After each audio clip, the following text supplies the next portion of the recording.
આજે આપણે અભ્યાસ કરશું આંતરરાષ્ટ્રીય જાહેરાત માટેના વ્યૂહાત્મક પ્રશ્નોની ચર્ચા સમજાવો. એટલે કે આંતરરાષ્ટ્રીય જાહેરાત આપણે કરીએ ત્યારે કેવા કેવા વ્યૂહાત્મક પ્રશ્નો આપણી સમક્ષ રજૂ થતા હોય છે એમના વિશે માહિતી છે. શરૂઆત કરીએ પ્રસ્તાવનાથી. આંતરરાષ્ટ્રીય બજાર ક્રિયા કરતા જુદા જુદા એકમો તેના સંચાલકો જાહેરાતો અંગેની વિચારણા કરે ત્યારે તેમણે અમુક નિર્ણયોમાં એજન્સીની પસંદગી, સંદેશાની પસંદગી, માધ્યમની પસંદગી, અંદાજપત્ર નક્કી કરવાની પદ્ધતિ, જાહેરાતની અસરકારકતાનું મૂલ્યાંકન, આંતરરાષ્ટ્રીય જાહેરાતનું વ્યવસ્થાપન વગેરેનો સમાવેશ થાય છે. એટલે કે જ્યારે આંતરરાષ્ટ્રીય બજાર કરવામાં આવે ત્યારે સંચાલકો જાહેરાત અંગે અલગ અલગ વિચારણા કરતા હોય છે. ત્યારે કઈ એજન્સી પસંદગી કરવી, કેવી માધ્યમ સંદેશાનો પસંદ કરવો, અંદાજપત્ર કેવી રીતે નક્કી કરવું, જાહેરાતની અસરકારકતા કેટલા પ્રમાણમાં થશે એનું મૂલ્યાંકન કરવું, આ બધી જ વસ્તુઓનો એ પહેલાં અભ્યાસ કરે છે ને પછી જાહેરાત કરવા માંગતા હોય છે. તો કેવી બાબતો છે તો એની માટે નીચે આપણને માહિતી આપેલી છે. સૌથી પહેલું છે એજન્સીની પસંદગી. આંતરરાષ્ટ્રીય જાહેરાત પ્રક્રિયા માટે એજન્સીની ઉપલબ્ધતા અને ઉપયોગ અનિવાર્ય બાબત ગણાય છે. આ માટે કોઈપણ ઔદ્યોગિક એકમ દ્વારા પોતાની આર્થિક ક્ષમતા અનુસાર એજન્સીની પસંદગી કરવામાં આવે છે. આવી પસંદગી મુખ્યત્વે એજન્સીનું કાર્યક્ષેત્ર, અનુભવ, ભૂતકાળના પરિણામો, કુશળતા અને લોકપ્રિયતાને ધ્યાનમાં રાખીને થાય છે. તે ઉપરાંત એજન્સીનો જાહેરાતની સર્જનની કામગીરી, નાણાકીય ખર્ચ, પોતાનો ફાળો વગેરે બાબતોને આધારે પણ થાય છે. જો કે દરેક એકમની પેદાશ માટે આંતરરાષ્ટ્રીય જાહેરાત એજન્સીઓ અભિવૃદ્ધિનું કાર્ય સંભવિત નથી, કારણ કે તેઓ વ્યવસાયિક અભિગમ ધરાવતા હોય છે. એટલે જ્યારે આંતરરાષ્ટ્રીય જાહેરાતની પ્રક્રિયા કરવામાં આવે ત્યારે એજન્સીની ઉપલબ્ધતા અને ઉપયોગ ખૂબ જ જરૂરી બાબત છે. કેમ તો કે આની દ્વારા કોઈપણ ઔદ્યોગિક એકમ હોય એ પોતાની આર્થિક ક્ષમતાઓને અનુસાર અલગ અલગ એજન્સી પસંદ કરતા હોય છે. અને આ પસંદગી મુખ્યત્વે કોના દ્વારા થાય તો કે એજન્સીનું કાર્યક્ષેત્ર, તેનો અનુભવ, ભૂતકાળના પરિણામો, કુશળતા અને લોકપ્રિયતા. એટલે કે જે એજન્સી વધુ લોકપ્રિય હોય એવી એજન્સીનો લોકો મહત્તમ ઉપયોગ કરતા હોય છે. તો આ બધાને ધ્યાનમાં રાખીને વ્યાવસાયિક અભિગમ ધરાવતો એવી એજન્સીની પસંદગી કરવી એ સંચાલકનો વ્યૂહાત્મક નિર્ણય ગણી શકાય છે. બીજું છે સંદેશાની પસંદગી.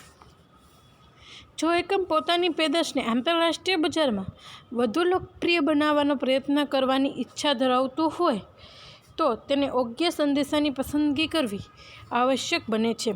આ માટે લોકો ટૂંકું, સરળ, સ્પષ્ટ અને સ્વસ્વીકૃત ભાષામાં કે વ્યાપક હોય તો લોકપ્રિય ભાષામાં સંદેશો તૈયાર કરવો જોઈએ. આ કાર્ય જાહેરાત એજન્સી કરતી હોય છે. જે એકમના સંચાલકોને પેદાશની જાહેરાત પ્રક્રિયા માટે જુદા જુદા સંદેશાઓ વિકલ્પ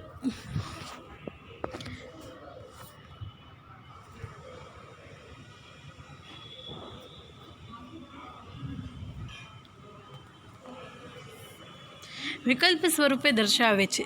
તેમાંથી સંચાલકોએ ગ્રાહકોની માનસિકતા, સમજણ અને એકમની બજાર વિભાજન વ્યૂહરચના અને અભિવૃદ્ધિની નીતિને આધારે પસંદગી કરવી જોઈએ. હવે કેવા પ્રકારનો સંદેશો પસંદ કરશે જેથી લોકો સરળ રીતે સમજી શકે? ટૂંકો, સરળ, સ્પષ્ટ અને સર્વસ્વીકૃત. એટલે કે બધી જ ભાષામાં હોય તેવો સંદેશો બનાવીએ તો ગમે એ વ્યક્તિ હોય એ સંદેશાને સમજી શકે. તો કે સંદેશાની પસંદગી પણ એવી જ રીતે કરવી જોઈએ જે લોકો સરળતાથી સમજી શકવા જોઈએ. ત્રીજું છે માધ્યમની પસંદગી. મુખ્યત્વે જાહેરાત પ્રક્રિયામાં પ્રકાશન માધ્યમો, પ્રસારણ માધ્યમો, ઇન્ડોર અને આઉટડોર માધ્યમનો ઉપયોગ વધુ પ્રચલિત છે. એટલે કે જાહેરાત કરો ત્યારે મુખ્યત્વે પ્રકાશન માધ્યમ એટલે કે એવી રીતે માધ્યમને રજૂ કરવાના જેથી વ્યક્તિ જોઈ શકે અને સમજી શકે. પ્રસારણ કરવાનું, જો આપણે સૌ જાણીએ છીએ કોઈ વસ્તુ ન્યૂઝ ચેનલમાં પ્રસારિત થાય, કોઈક બીજી રેડિયો દ્વારા પ્રસારિત થાય, પ્રસારણના માધ્યમો પસંદ કરવા. ઇન્ડોર અને આઉટડોર એટલે કે આંતરિક અને બાહ્ય રીતે પણ એવી રીતે એ વસ્તુને પ્રેરિત કરવાની જેથી લોકો સરળતાથી એને સમજી શકે. આંતરરાષ્ટ્રીય અભિવૃદ્ધિની કામગીરી માટે નવા માધ્યમો પણ વિકસાવવામાં આવ્યા છે જે એકમોની ખાસ કાર્ય યોજના આધારિત જાહેરાતનું કાર્ય કરે છે. સામાન્ય રીતે આંતરરાષ્ટ્રીય બજાર ક્રિયાના સંચાલકો સર્વલોકપ્રિય માધ્યમનો જ ઉપયોગ કરવાનું પસંદ કરે છે.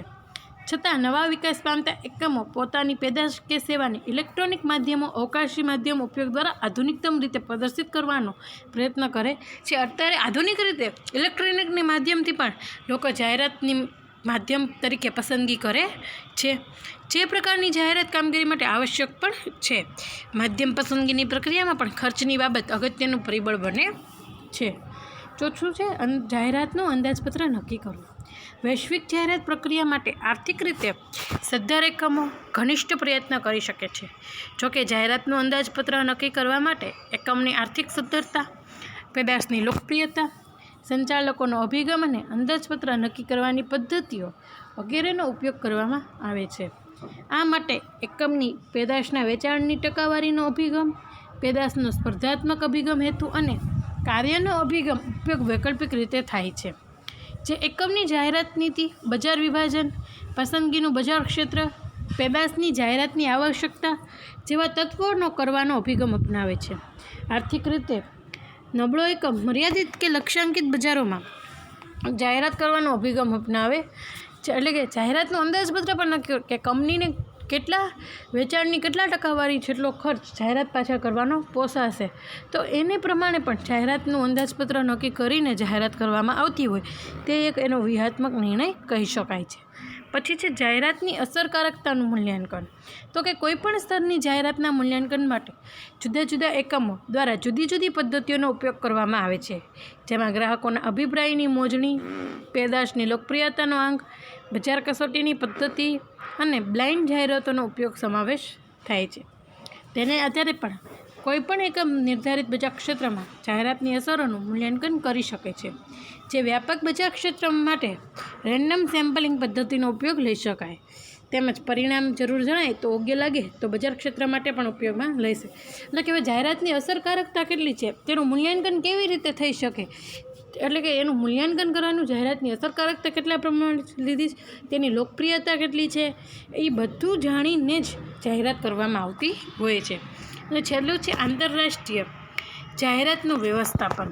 એટલે કે જાહેરાતની કામગીરી માટે એકમો ચોક્કસ વ્યવસ્થા ઊભી કરે છે.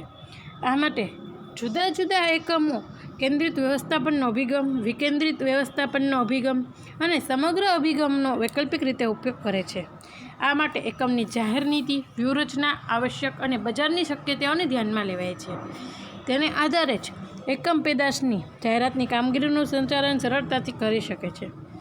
તેમાં પણ એકમની આર્થિક સ્થિતિના નાણાં ખર્ચવાની શક્તિ અને ઈચ્છા તેમજ સંચાલકોનું મનોવલણ જરૂરી બાબતો તરીકે ધ્યાનમાં લેવામાં આવે છે.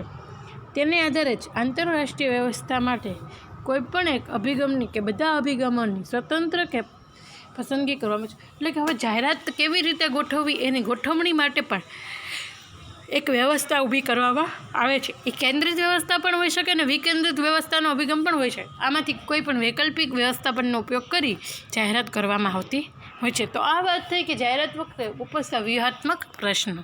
Thank you students.